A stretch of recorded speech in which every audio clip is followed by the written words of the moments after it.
and my dear friends. ఇవాళ మనం మన రాష్ట్ర అవతరణ దినోత్సవాన్ని పురస్కరించుకొని జరుపుకుంటున్న కార్యక్రమం. ముందుగా మీకు అందరికీ కూడా శుభాకాంక్షలు తెలియజేస్తూ ఆంధ్ర రాష్ట్ర అవతరణకు సంబంధించిన 2 విషయాలు చెప్పుకొని ముగించేద్దాం.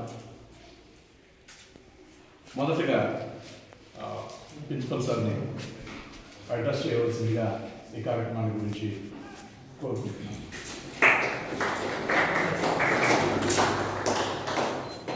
Good morning to all of you.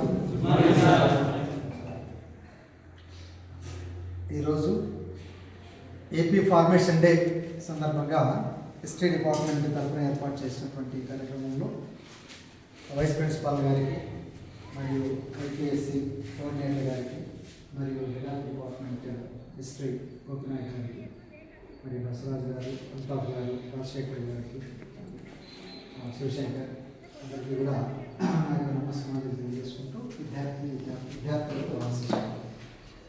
మరి ఈరోజు ఏపీ ఫార్మేషన్ డే అంటే మనం 2014 కంటే ముందు, మీకు గుర్తుందో లేదో కానీ మనం 2014 కంటే ముందు ఉమ్మడి ఆంధ్రప్రదేశ్ రాష్ట్రము అని మనకు నేను చిన్నప్పుడు కూడా చదువుకొని ఉంటాను. ఒక 10 ఏళ్ళు వెనక్కిపోవాలి. సో అంతకు ముందు, ఇంకా దానికంటే ముందు మనం గమనించినట్లయితే మద్రాసీలు అనేవారు, తెలుగు మాట్లాడేవారంతా కూడా ఒక ప్రత్యేక రాష్ట్రం కావాలని చెప్పేసి ఎవరు పొట్టి శ్రీరాములు గారు దీక్ష చేయడం వల్ల, చాలా కష్టపడడం వల్ల 52 రోజుల పాటు ఆయన ఆమరణ నిరాహార దీక్ష చేయడం వల్ల మనకు తెలుగు మాట్లాడే వారికి ఒక ప్రత్యేకమైనటువంటి గుర్తింపు, ప్రత్యేకమైనటువంటి రాష్ట్రము ఏర్పడింది. అంతకుముందు సౌత్లో ఉండేవారందరినీ కూడా మద్రాసీలు అనేవారు.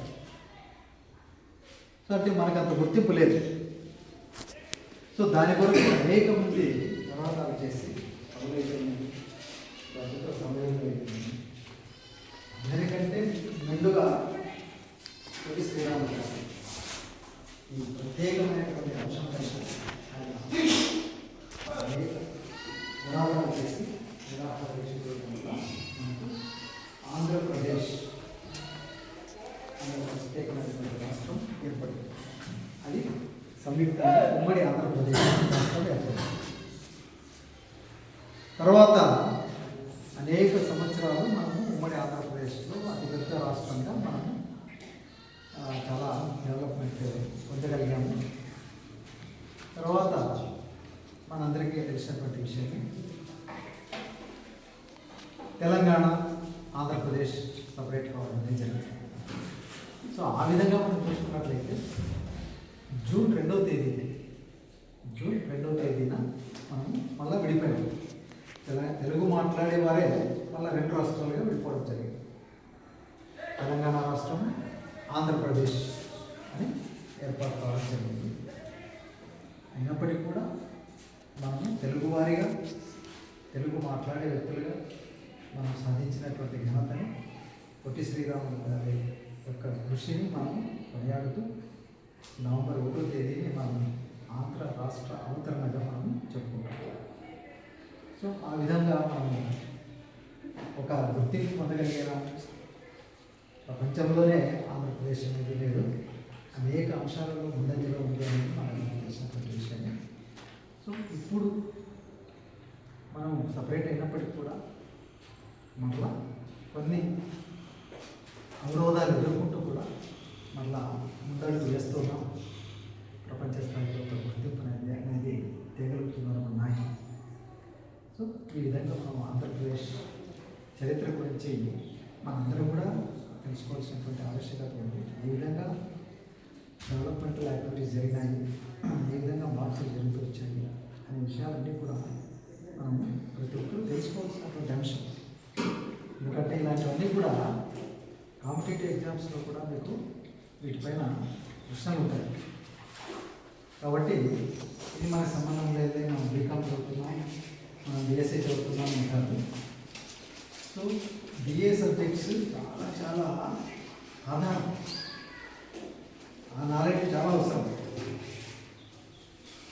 ఈ సందర్భంగా లోకనాయక్ సార్ గారికి ప్రత్యేకమైన అభినందనలు తెలియజేసుకుంటూ మరికొన్ని వివరాలు సార్ ద్వారా తెలియజేయగలని థ్యాంక్ యూ.